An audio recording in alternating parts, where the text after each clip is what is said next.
Kamu bingung cari peralatan rumah? Yang nyaman, berkualitas, dan keren? Informa solusinya. Informa menyediakan peralatan rumah mulai dari peralatan tidur, peralatan kantor, peralatan dapur, dan peralatan ruangan. Yuk, tunggu apa lagi? Kunjungi Informa sekarang. Informa, furnishing with style. Bismillahirrahmanirrahim. Assalamualaikum warahmatullahi wabarakatuh. Selamat pagi. Sampurasun, Baraya Kabar Priangan. Kembali saya menyapa Anda dalam tayangan podcast Harian Umum Kabar Priangan, menyajikan berbagai informasi menarik yang kami himpun dari wilayah Priangan Timur ini, dan sebelumnya telah kami muat di Harian Umum Kabar Priangan edisi cetak. Kemudian saya review kembali kepada Anda untuk kami sajikan dalam platform digital channel YouTube Kabar Priangan. Kali ini Baraya Kabar Priangan, saya Muhammad Ridwan sebagai pembawa acara. Saya sampaikan review berita ini secara monolog. Saya ambil tajuk berita atau tema berita yang menurut saya menarik pada penerbitan Kabar Priangan hari ini tentang calon, ya, masih terkait pilkada ini. Pilkada masih menjadi isu yang menarik, yang seksi untuk diketahui masyarakat. Masyarakat penasaran ya tentang pilkada di daerahnya masing-masing. Dan ini untuk Kota Tasikmalaya ya, Priangan, Kabar Priangan merilis berita tentang kekayaan atau laporan harta kekayaan penyelenggara negara atau LHKPN yang menjadi salah satu syarat untuk maju dalam kontestasi pilkada. Nah, Baraya Kabar Priangan, saat ini KPU Kota Tasikmalaya sedang dalam tahap melakukan verifikasi administrasi dan verifikasi faktual dari persyaratan atau berkas dokumen yang diajukan oleh calon kepala daerah, dan salah satunya adalah meneliti atau melihat berkas laporan harta kekayaan penyelenggara negara atau LHKPN. Nah, selain LHKPN sebenarnya calon ini diharuskan juga untuk melaporkan beberapa dokumen persyaratan lainnya, diantaranya SKCK ya, surat keterangan catatan kepolisian, kemudian surat keterangan tidak pailit, surat keterangan tidak memiliki tanggungan pajak, dan juga laporan harta kekayaan penyelenggara negara. LHKPN ini disampaikan oleh calon kepada KPK ya, melalui situs atau web KPK yang sudah ditentukan. Dan pada pemberitaan kali ini, dari 5 bakal calon kepala daerah di Kota Tasikmalaya, di sini tercantum ada 4 bakal calon yang sudah terlihat laporan harta kekayaannya. Ada pasangan Ivan Disan, kemudian Pak Yusuf, ada Yanto Oce dan Piman, serta Ibu Nur Hayati. Kelimanya ini sudah diketahui, tetapi ada 1 bakal calon yang belum terlihat ya, belum melaporkan LHKPN. Nah, dari ke-5 bakal calon ini ternyata harta kekayaan Ibu Nur Hayati ini ternyata yang paling besar ya, yang paling kaya kalau dibandingkan bakal calon pesaingnya. Tercatat di sini harta kekayaannya sampai 60 miliar lebih.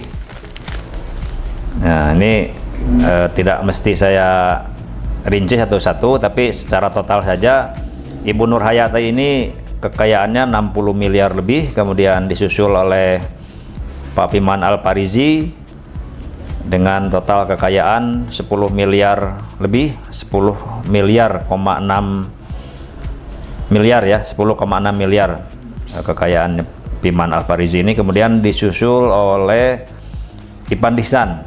Haji Ipan Disan ini kekayaannya mencapai 2,5 miliar kurang ya, 2,5 miliar.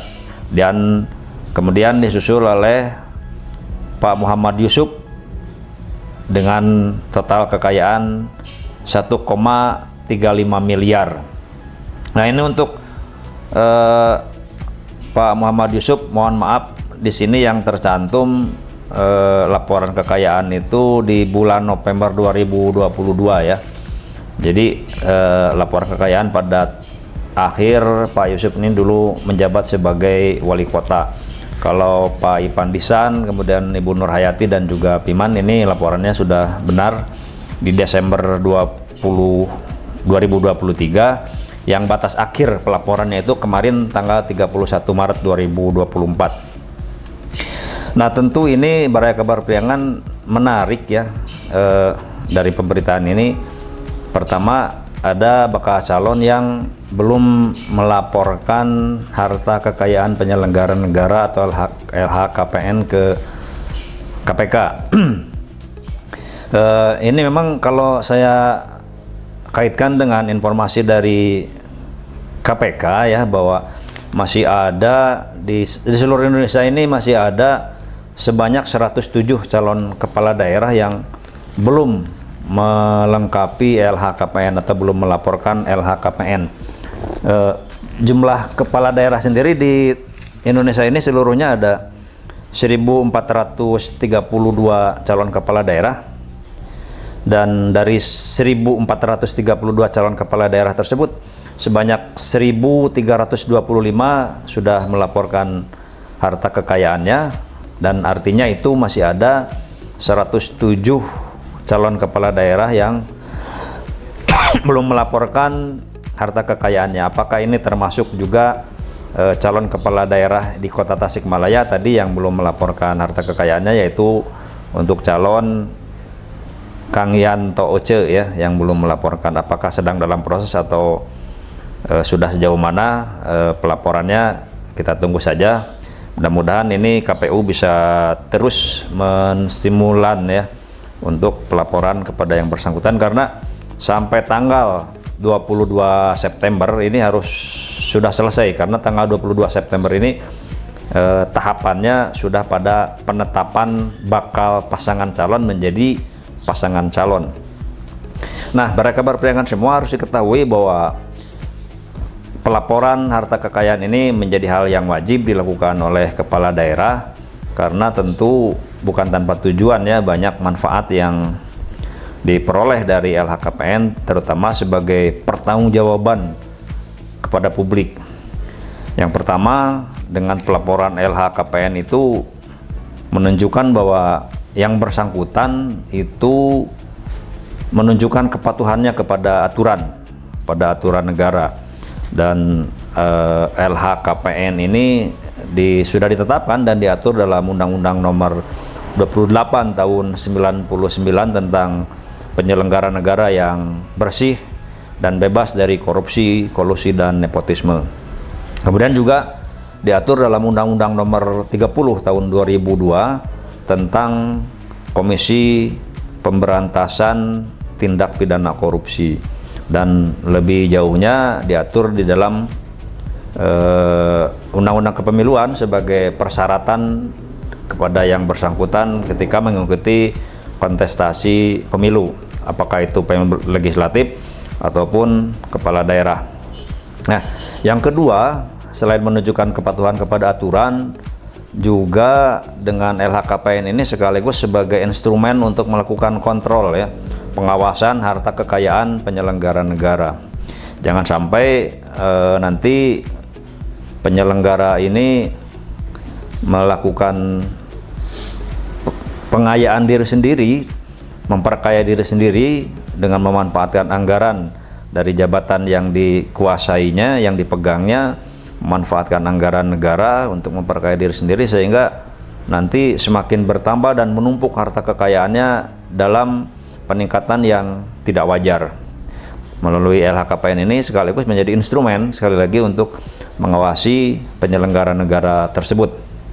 Kemudian fungsi yang ketiga atau manfaat yang ketiga dari LHKPN ini adalah untuk pertanggungjawaban yang bersangkutan kepada publik, karena dia dipilih oleh masyarakat banyak, kemudian dia diberi kewenangan untuk menjalankan kepemerintahan dibiayai oleh anggaran negara, sehingga setiap peningkatan kekayaan atau apapun kekayaan yang diperoleh oleh dia selama menjabat itu harus dipertanggungjawabkan kepemilikannya kepada publik. Akhirnya lebih jauh lagi dengan LHKPN ini mencegah, membatasi seseorang yang memiliki kekuasaan untuk menjadi penyelenggara negara untuk tidak melakukan korupsi ya, untuk tidak memanfaatkan anggaran negara untuk memperkaya diri sendiri.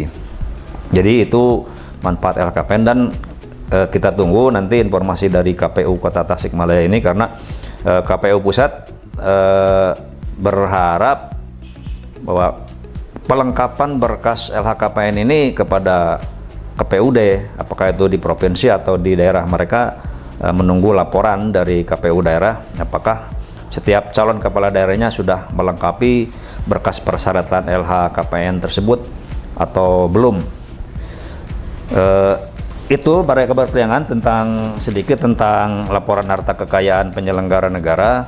Dan ini tadi selain Kang Yanto Oce ya, apakah untuk bakal calon Haji Muhammad Yusuf ini sepertinya memang harus diperbaharui ya, karena memang LHKPN ini berlaku setiap tahun.